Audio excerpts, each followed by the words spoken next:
Zikirullah, katullah, sifatullah, wujudullah, af'alullah. La haula wa la quwata illa billah. Siapa gue?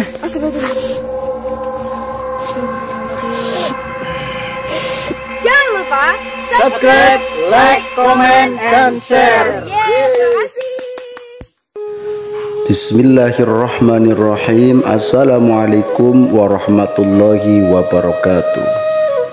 Rahayu, rahayu, rahayu sakung dumadi. Salam santun, salam hormat, salam kompak, salam damai, salam seduluran salawas-salawas.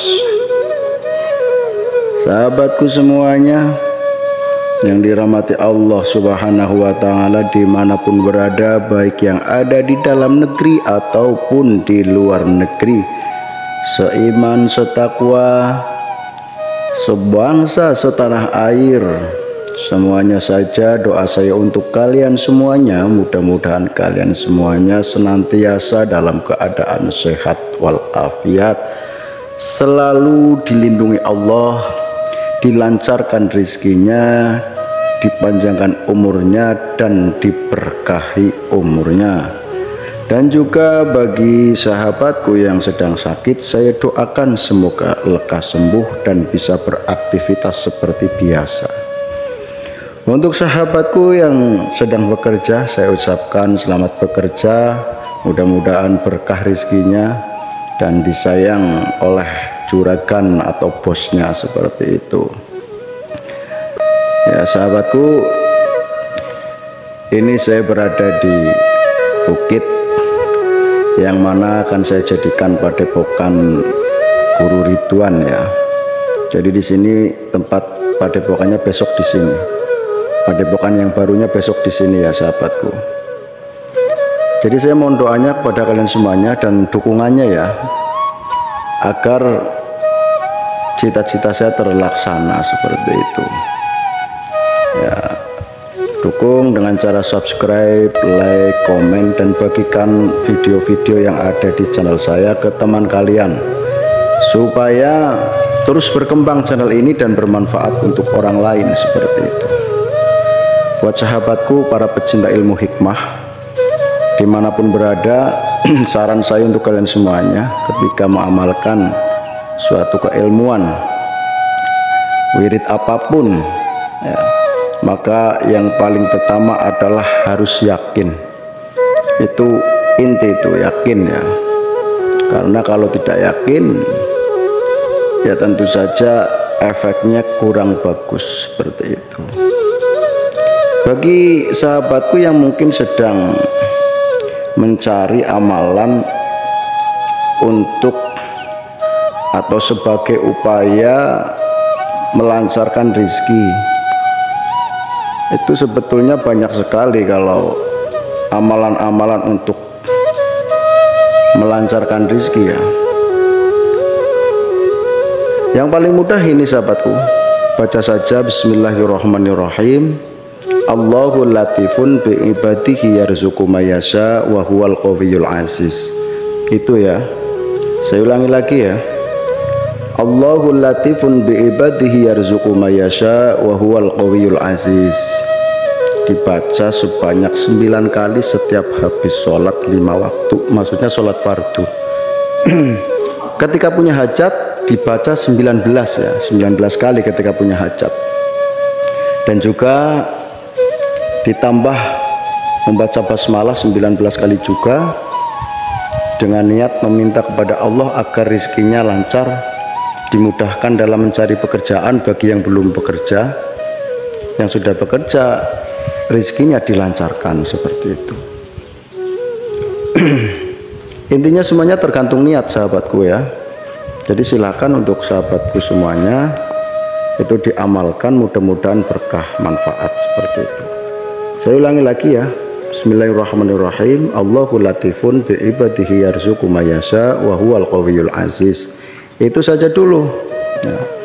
Gampang nanti kalau mau ambil amalan lagi, gampang ya.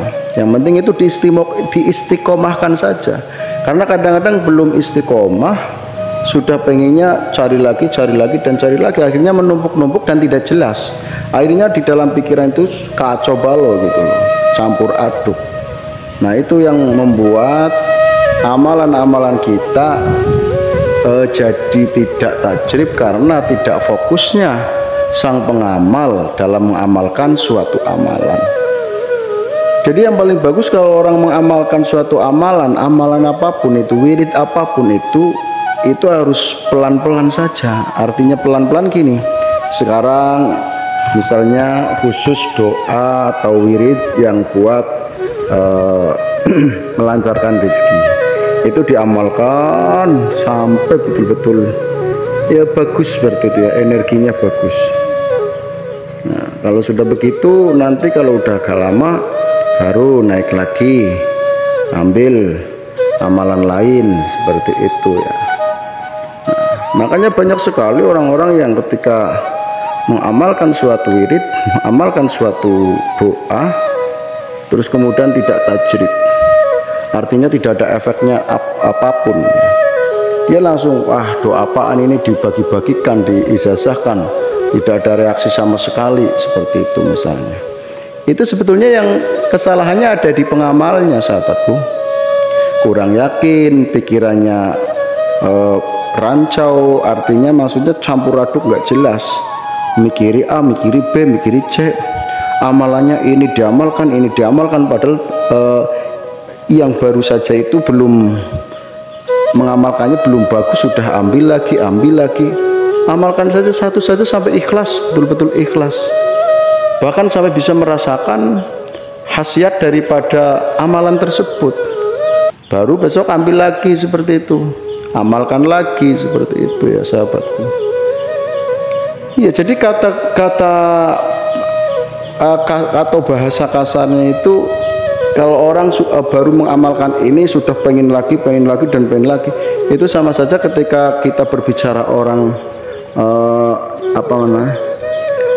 orang yang pengen rezeki ya, sudah dikasih misalnya 1 juta, kepenginnya lagi 2 juta, sudah dikasih 2 juta, kepenginnya lagi 1 miliar, itu namanya rakus. Kalau udah rakus ya udah, artinya Allah tidak akan sayang sama kita. Akhirnya rezeki yang sudah diberikan itu dicabut keberkahannya, seperti itu sahabatku. Jadi tidak bisa merasakan keberkahan dari rezeki yang sudah didapat. Jadi kita harus memahami itu. Jadi jangan menyalahkan orang yang memberi atau orang yang mengijazai sebuah keilmuan, sahabatku. Orang yang memberikan keilmuan berarti bagus, apalagi secara gratis tistis melalui YouTube, melalui media sosial, itu sudah bagus ya. Karena kalau ijazahan biasanya kalau secara langsung biasanya ada yang namanya mahar. Kalaupun tidak ada mahar pun, yang namanya sowan ke seseorang atau ke sesepuh atau ke kiai atau ustadz atau ahli hikmah, ya pasti ya kita selaku tamu ya menghargai beliaunya, paling tidak ada bisaroan, kita ngasih bisaroh. Kalaupun beliaunya itu tidak minta, tapi kan kita harus tahu diri, seperti itu, harus tahu diri. Itulah yang saya lakukan seperti itu. Contoh, saya jajan ke Tulungagung ya, itu saya ke sana, kiainya itu nggak minta apa-apa, sudah ada orang yang silaturahim saja itu sudah senang. Akan tetapi saya selaku tamu ya nggak enak kan gitu. Kita harus tahu diri, sudah dikasih amalan kita diem aja, cuman pakai ucapan terima kasih, ya itu sana pun sudah senang. Tapi kan apalagi kita ya orang Jawa ya, orang Jawa itu kan suka ya intinya sangat menghormati orang lain, seperti itu, menghormati jerih payah orang lain. Contohnya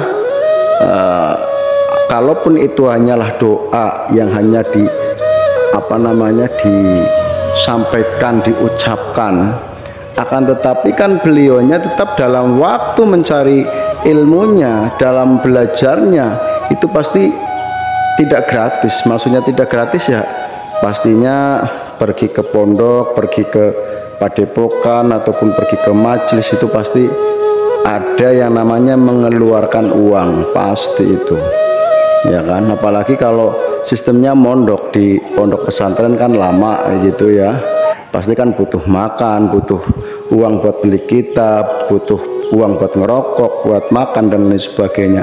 Nah itu harus dihargai seperti itu, bukan berarti jual ilmu sahabatku. Jadi pikiran kita itu jangan suudon ya, jangan mudah suudon ya.